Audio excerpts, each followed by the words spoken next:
المغرب تحتفل، ولكن بعض الاستديوهات التحليلية في دول أخرى عندهم عزاء وحزن للأسف. في كل مباراة يخرجون في تيشيرت المنتخب الخصم للمنتخب المغربي. لبس التيشيرت البرازيلي وخسر، لبس التيشيرت الكوري وخسر، لبس التيشيرت الأرجنتيني وخسر، كل المنتخبات. وبقت المغرب فوق السحاب مثل ما يقول لك اخواننا السعوديين. بيضطرون يوم يلبسون التيشيرت المغربي، بيضطرون الان يعني بيضطرون. الحل الوحيد انك تلبس التيشيرت المغربي حتى تحتفل مع المغاربه بهذا الانجاز.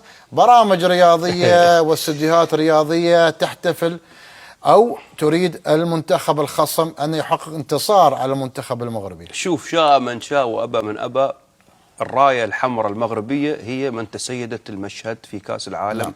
للشباب، وهذا الشيء واقع وحقيقه لاداء مشرف لمدرب نزيه يعلم تماما كيف يوظف اللاعبين.